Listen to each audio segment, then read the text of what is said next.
If you want some FIFA 23 coins, please check out MMOXP.com. Their link is down in the description. They're fast, cheap and reliable, and if you use code Rema, you can get yourself a 5% discount. So what's up guys, my name's Ash and welcome back to a brand new video. I'm sorry I haven't posted a lot the past week or so. I've been very ill, but thankfully I'm now feeling quite a lot better. So we're going to be back to these daily uploads. I'm sorry for my absence guys. I hope you all had a fantastic Christmas.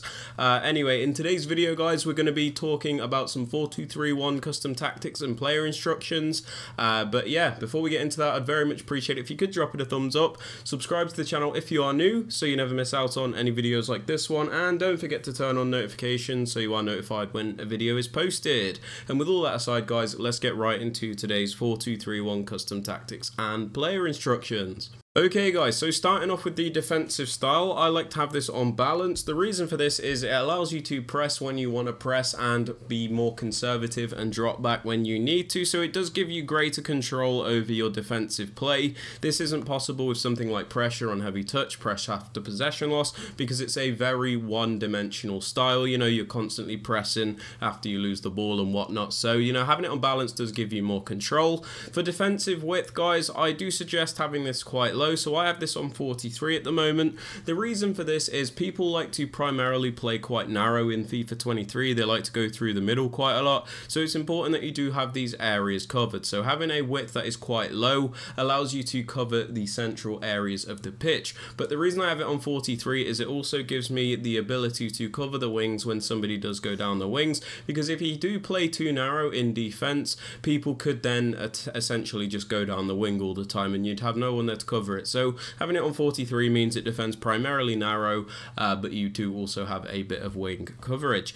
Now for depth guys, I like to have this on 48. The reason for this is over the top through balls and through balls as a whole are just very overpowered in this game, especially after the patches that EA have done to it. So it's important that you lower the depth so you don't constantly get through balled and countered all the time. It's not ideal, but unfortunately if you do want to win games you do have to lower that depth, so I do suggest something like 48. Anything below 50 really, but you know, 48 is basically my limit at the moment.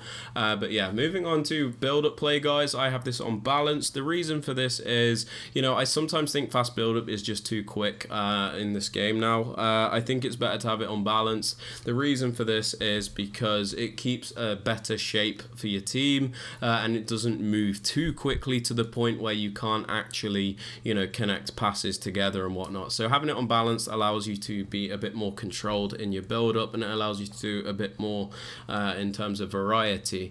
Moving on to chance creation guys, for new gen especially, this is very important. Direct passing. The reason we use direct passing is because it's the only option which actually makes your players move in the correct ways. If you use something like balance, you'll see they do not move in the correct motions. If you look at the diagram in the bottom right corner, you know, they don't actively move to create these chances like you see in direct passing. You can see they're very active, and this is very important against park the bus teams.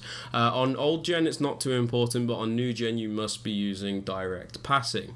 Now moving on to the attacking width guys, I just have this on 44. There's not really much thought behind this, but it has just been working quite nicely. I like to attack quite narrowly, but at the same time I don't want it to be too narrow to the point I have no width. So I kind of just went with 44 and then just kept it because, you know what, I was like, this was alright. So I used that and it's actually been really good. If you want to alter the width and up it or lower it, it's up to you, but I've just been using it on 44 and it's been really good for me. Now players in box guys, I like to have this on 6. Some people like to have this on 5 or 7 or 8 or whatever. I just have this on 6 so I can get some players into the box, but I also don't get counter-attacked easily if we lose the ball.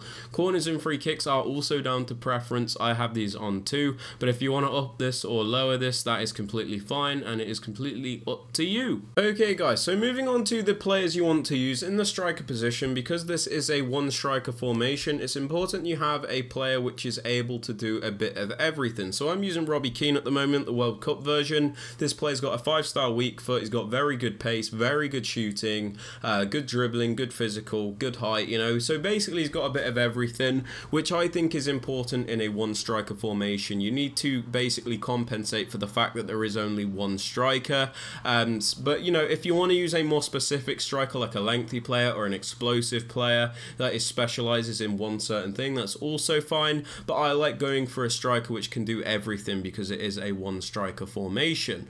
Now for your central cam, I suggest going with somebody with the best attacking work rates possible and even the good defensive work rates, because it means this player is constantly moving around. The high attacking work rate means they're constantly moving around when they need to, you know, create an opening to receive a pass or even, you know, make a run or whatever. And the high defensive work rate means they're actually very good off the ball when you lose the ball, and they will, you know, move into more natural positions and whatnot. So it actually works very well all around having a high player here. But the most important thing is that they are a technical player. They can shoot, dribble, you know, make a pass when you need them to, that kind of thing. It's important that they are able to do that in this position. Now for the wide cams, you do have a bit more freedom. You can pretty much use whoever you want. The most important thing is obviously that you are using those quicker players that can take on a man, because these are your wider players that do run up and down the wing. So you do need them to be relatively quick and good on the ball, but you can pretty much use whoever you want. Now for the CDMs, guys, one of them should be like a more defensive stay back CDM, so I'm using Patrick Vieira, and the best work rate for them is a medium high, but you know, medium's okay if their attacking work rates are very good. If their defensive stats are very good. And the other CDM, I like to use a more box-to-box style player, somebody that is going to go up and down the pitch, somebody with very good all-round stats. So I'm using Park Ji-sung. The most important thing for this type of player is a high work rate, because they're going to be attacking and defending. Now for both the fullbacks, you can pretty much use whoever you want. You can use both attacking fullbacks, you can use 2 defensive fullbacks, or you can do what I do, where I use 1 attacking fullback and 1 more defensive fullback. So Hernandez is my more attacking fullback, and my right back is my more defensive fullback. So yeah, that's basically what you need to be using in each position. If you're wondering about centre backs and goalkeepers, just go for as full meta as possible. It's not that important.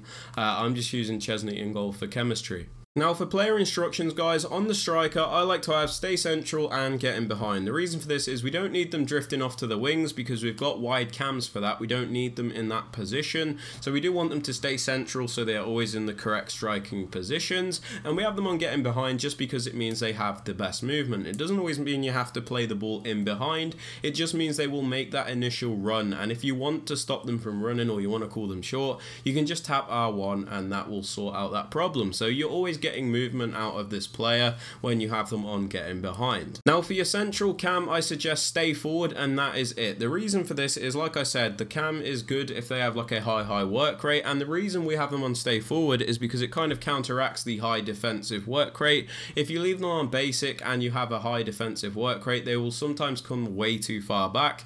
Likewise, if you have them on stay forward with a low defensive work rate, they stay far too forward and they don't really contribute at all for the defensive support. So I like to have stay forward and have a high defensive work rate, because it puts them in a more neutral position where the high work rate and the instruction are counteracting each other. So I do really like that, and I leave everything else alone because I like them to do a bit of everything. Now moving on to the wide cams, they are both just on get into the box for cross. The reason for this is when we do get into those positions in the box, we want these wide cams to run into the box even if we don't want to cross them the ball. You know, we might want to play them a ground pass. This instruction just means they actually take the initiative to get into the box, and they don't stay too passive outside of the box. So it does get them more involved. So left cam and right cam get into the box for cross.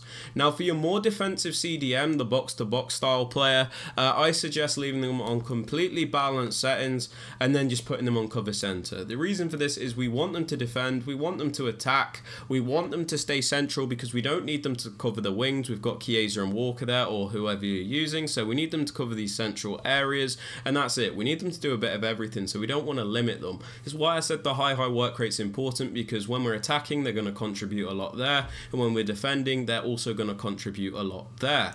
Now moving on to the left CDM, the more defensive one, I suggest cut passing lanes, stay back while attacking, and cover center. The reason for this is this player is solely a defensive player. We don't need them to attack, so their whole job is to defend. So we have them on cut passing lanes, so they're constantly breaking up the play, stay back while attacking so they don't get involved in the attack, and cover center, so similar to the right CDM, they do cover those central areas.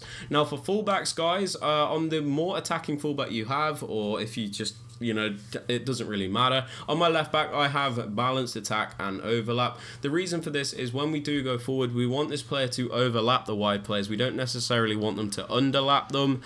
This is because we get extra width if we have this run type on overlap. We have them on balanced attack because obviously we don't just want them staying back all the time. It does give you extra width in this formation, which is really cool. Gives you an extra passing option. And for my other fullback, the more defensive one, I just have him on stay back while attacking and overlap. The reason we still have him on overlap is because let's say I do trigger a run with him to go forward, we still want him to overlap the player instead of underlap the player.